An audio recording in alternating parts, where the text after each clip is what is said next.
Matt,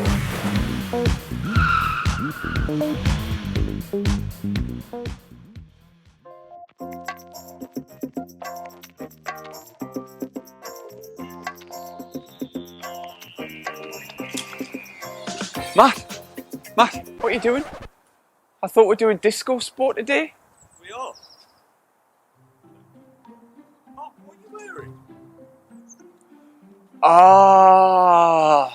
Sorry, I thought that. You thought what? Well, you said disco sport, like aerobics. I'll get changed.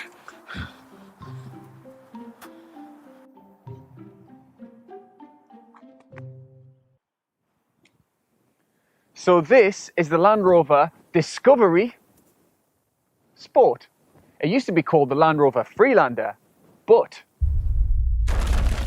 This is S Club 7, who are quite old now, but were really good and really popular. And this is the Land Rover Discovery, which is quite old now, but is really good and really popular. This is S Club Juniors, who took a popular name, shrank the whole concept a bit, then instantly became really well known. ta-da!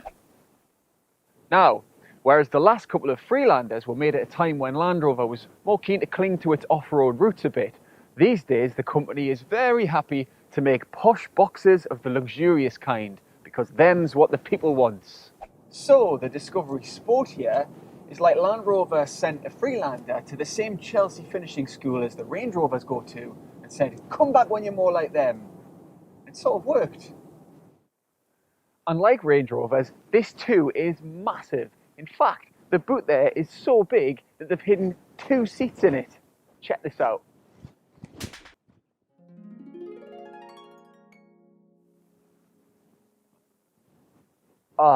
There's only budget for one.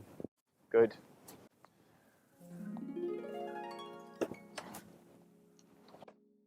With luxury being a word that Land Rover literally applies to this car on occasion, you won't be too surprised to learn that the price tag is a bit decadent too. So the range starts at £31,000, but it goes up to 43, and that's before you've done anything with the options list. One of the options being this, £950 worth of mental age test. The result is, this particular Discovery Sport comes in at £47,500. In other words, actual big Discovery money, the S Club 7 Discovery. Now, it is a bit unfair to criticise a car for going up into the price bracket of a car that's bigger than it in the range. Lots of cars do that. And in fact, what you'll find is, if you look at the spec sheet of the Discovery Sport, that's where a lot of your money goes. Now, one better way to demonstrate just how big it is, there was something all Discovery Sport drivers will understand: luxurious triple-ply bog roll.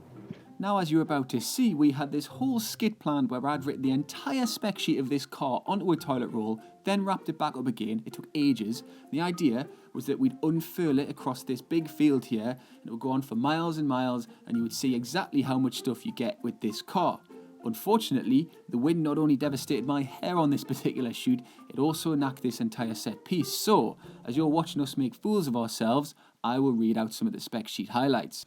It includes 20-inch alloy wheels, a touchscreen navigation system, heated front and heated rear and cooled front leather seats, panoramic sunroof, xenon headlamps with LEDs, cruise control, autonomous emergency braking, keyless entry, 2-zone climate control with air quality sensing and climate control for row 3, a 9-speed automatic gearbox, a power tailgate lane departure warning, front parking sensors, rear parking sensors, a parking camera and a perpendicular parking system. On top of that, it's really big in here and there's more leather than the village people's dressing room. So the Disco really is a fun place to stay. But the design is hardly mesmerising, is it? And the nav screen is so low resolution you can virtually count the pixels. But however fun and spacious, well, mostly spacious, it is in here, this is still a proper off-roader. Here's Land Rover's explanation here. With approach, departure and breakover angles of 25, 31 and 21 degrees respectively, terrain response technology and the ability to wade to 600 millimeters, that's European for 24 inches by the way, the Discovery Sport offers class-leading capability in all conditions. Right, Matt, I need to get out of here. Get the grease. Now, if you don't know what any of that approach angle stuff means, and why would you? It's okay, because help is at hand. The terrain response system down here lets you pick an appropriate setting for whatever terrain you may find yourself in this car at the press of a button. Each of them extremely appropriate to the average Discovery Sport buyer. So, you may find yourself here. Here. Yeah. Yeah. And what's this one? Obviously. Right. It is always pointless talking about styling because my pretty is your ugly. So, I'm just going to walk away.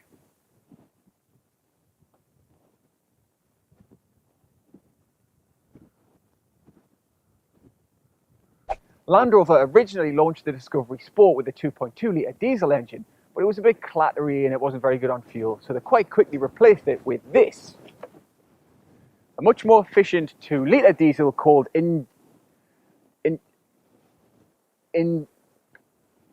just call it Dave. Here's Dave. Dave here is available at 2 power outputs, 150 or 180 horsepower, both of which promise 50 miles per gallon plus, which makes Dave a very efficient worker in this, a big fat 4x4. Thing is though, Dave's a bit of a geezer.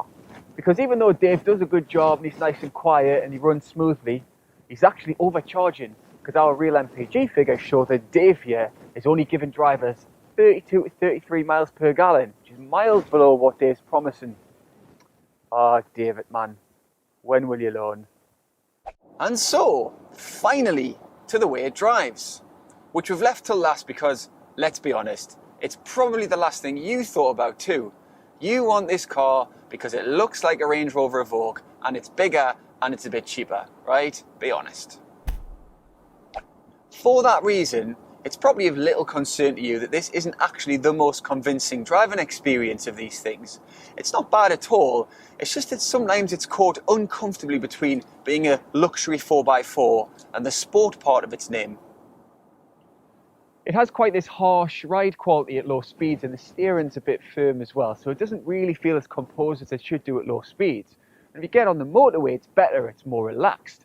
But then, after about 50 miles per hour, it starts to feel like it's running out of power, so it doesn't feel as commanding as it should, even though it's got a high driving position and visibility is great. Then, you have to consider with the Disco Sport that it... You know what, I'm just being pedantic now. If you like the look of this car, you will already have decided you're going to get one anyway. And in fact, it's great. Bye, British.